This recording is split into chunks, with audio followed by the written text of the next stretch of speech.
حکیم لقمان اپنی عقل مندی اور دانائی کی وجہ سے بڑی شہرت رکھتے تھے۔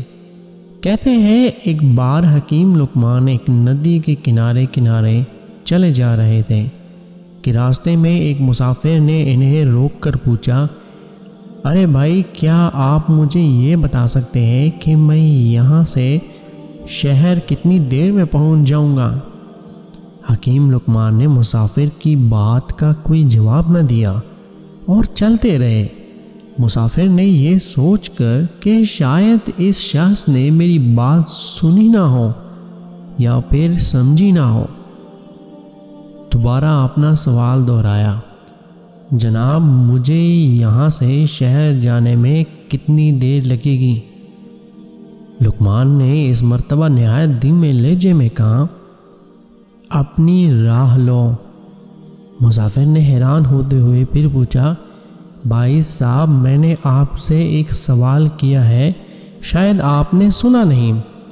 میں ایک تکا ماندہ مسافر ہوں اور مجھے شہر جانا ہے۔ شہر یہاں سے کتنی دور ہے اور مجھے شہر تک پہنچنے میں کتنی دیر لگے گی؟ حکیم لقمان نے پھر وہی جواب دیا، میاں میں تم سے کہہ تو رہا ہوں، جاؤ اپنی راہ لو۔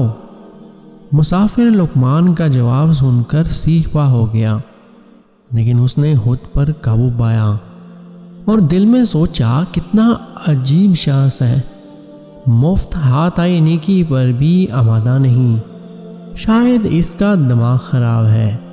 یہ سوچ کر مسافر نے لقمان سے کچھ نہ پوچھنے کا ارادہ کیا اور شہر کی جانب چل پڑا۔ ابھی کچھ ہی دور گیا ہوگا کہ پیچھے سے حکیم لقمان کی آواز آئی، مسافر سنو، تم 2 گھنٹے تک شہر پہنچ جاؤ گے۔ لقمان کی آواز سن کر خود بخود مسافر قدم رک گئے۔ اسے بڑی حیرت ہوئی اور وہ الٹے قدموں سے لقمان کے پاس آیا۔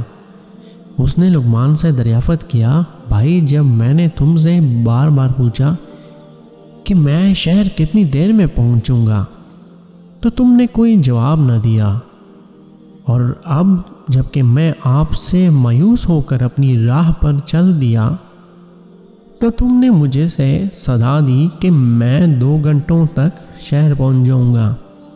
یہ کیا بات ہوئی؟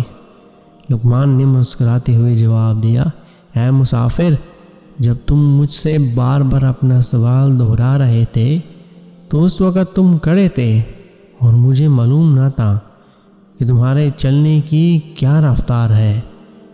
پھر بعد میں یہ جب پتہ چل پڑا، میں نے اندازہ لگا لیا کہ تم جس رفتار سے جا رہے ہو تو تمہیں شہر پہنچنے میں کم از کم 2 گھنٹے ضرور لگ جائیں گے۔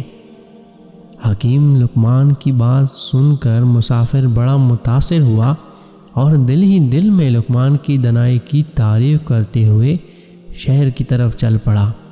یقیناً آپ کو ہماری جو آج کی کہانی ہے وہ پسند آئی ہوگی۔ انشاءاللہ ہمیں سبسکرائب کریں تاکہ اگلے آنے والی اچھے سٹوریز اور اسلامک سٹوریز بھی آپ تک پہنچا سکیں۔ اللہ حافظ۔